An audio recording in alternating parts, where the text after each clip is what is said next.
Miggy Vlog! Hello mga nakshi! Eto pala yung continuation ng ginawa ko kahapon. Kung napanood niyo yung in-upload kong video kahapon, minake-over ko yung ref namin. Sinubukan kong mai-adapt din siya sa Team Puti at Team Kahoy. At so far, nasatisfy naman ako. Para madagdagan ng pagiging aesthetic ng kusina namin, meron akong nakita dito sa TikTok na isang automatic lid ng trash bin. Natuwa ako sa quality ng product kasi makapal yung plastic niya. At kung nakikita nyo, tinesting ko dyan kung paano magamit yung pinaka-lid niya. Dati, ang ginagamit namin is yung mga usual lang na plastic bag tapos isinasabit lang namin sa handle ng pintuan namin.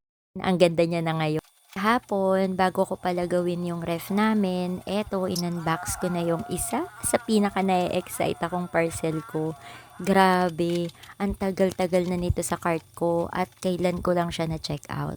At dahil nga gusto kong maka-aesthetic na rin or makiuso sa Team Puti at Team Kahoy, ipunan ko to para ma-check out ko kasi medyo pricey siya.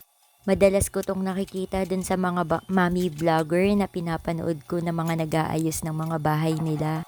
Kaya nga nung na-check out ko to, grabe yung kilig ko. Ito yung parcel na pinakakaantay ko this week.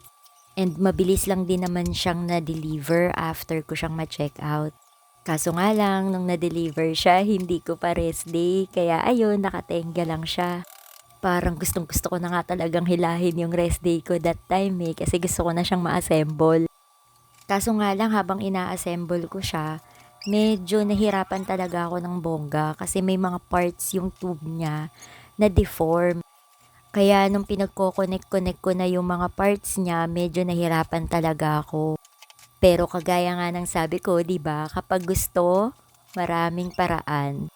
So, buti na lang, meron akong mga tools na panglalaki, kagaya ng mga flies, screwdriver, ayun. So, sinubukan kong i-open yung mga openings nung mga tube niya para maipasok ko yung mga ibang parts. Pero sa totoo lang, parang inuubos niya talaga yung pasensya ko ng mga oras na yan. Pero ganun pa man, nai-enjoy ko yung challenge. Hindi ko alam kung ako lang ba, pero sarap na sarap ako kapag meron akong mga parcel na dumarating tapos kailangang i-assemble. Parang feeling ko ang genius ko kapag nabuo ko siya, napaka-satisfying para sa akin. Kaya kapag may mga challenge na ganyan, yung tipong hindi maisuot yung mga parts, doon nauubos yung pasensya ko pero talagang porsigido kong tapusin. Naalala ko nung after pandemic, hindi na kasi talaga kami nakakaakyat ng bundok nung mag-pandemic. Siyempre, hindi pwedeng lumabas. Paano kaakyat ng bundok? Tapos nung na-lift na yung pandemic, meron akong naging klase na parang pareho kami ng mga gusto. Mahilig kami sa mga challenges, kaya napagdesisyonan namin na mamundok that time. Bago sila mag-graduate sa training nila, nagpunta kami ng Daraitan. At dahil more than 2 years na akong hindi nakakaakyat, naging challenge sa akin yung pag-akyat. Nandun yung sobrang excited talaga ako nung nandun pa lang kami sa paanan ng bundok. Kaso nga lang ang nakakatawa, siguro sign of aging. Hindi pa kami nakakagitna, sumakit na yung mga paa ko. Akala ko nun susuko na ako sa pag-akyat, parang feeling ko gusto ko nang bumaba pero hindi ko masabi sa mga kasama ko. Pero dahil gustong-gusto kong marating yung peak ng Daraitan, dinedma ko yung sakit ng mga joints ko. Pero 'di ba may sabi nga na yung mga makina, minsan kapag matagal nang nai-stack, gumaganit na.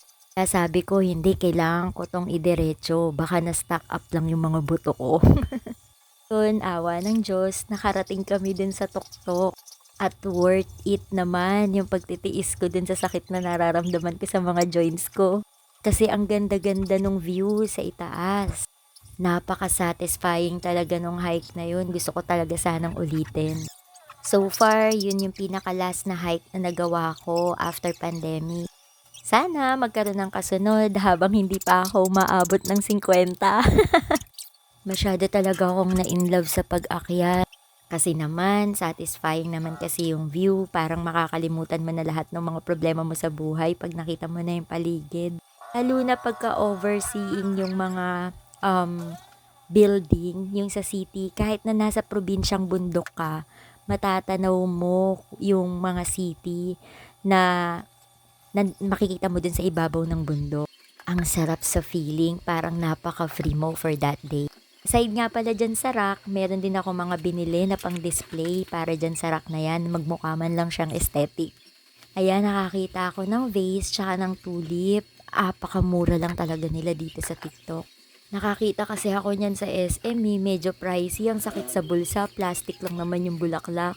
Tas eto, meron ako nakita sa TikTok, ang cute-cute niya. Tapos yung vase, plastic lang pala siya. Akala ko talaga porcelain siya. Kaya pala ang mura-mura niya, around nasa 40 pesos lang siya. Worth it naman. Sinusubukan ko na diyang ilagay yung mga pang-aesthetic kong gamit. Ayan pa lang naman yung mga nailalagay ko kasi meron pa akong isang hindi na check out. Siguro may 1 taon na akong nangangarap na may check out ko yun. So nga lang, natutorn ako between needs and wants. Kasi yung gusto kong i-check out na yon is yung kulay puti na air fryer ng Gabor. Medyo tiwala kasi ako sa product na Gabor kasi yung vacuum namin magti 3 years na working pa din. Tapos ayan, sinubukan ko ring ilagay dyan yung aming oven toaster. Dahil nga yung team ng bahay namin before is gray, black, and white. Kaya yung kulay ng oven toaster namin is actually gray. Pati nga yung rice cooker namin color silver siya para pasok na pasok siya dun sa dating team ng bahay namin. Dahil nagta-transition ako sa gray, from gray, black, and white to team puti at team kahoy. Kaya hindi siya nag-match, pati yung rice cooker ko hindi rin siya match. Pero so far kahit papaano maganda naman. For sure darating din tayo sa point na ma-achieve ko na rin yung team puti at team kahoy. At sa mga may gusto, meron akong link sa bio ko. Salamat sa panonood! Inay Miggy Vlog, paalam!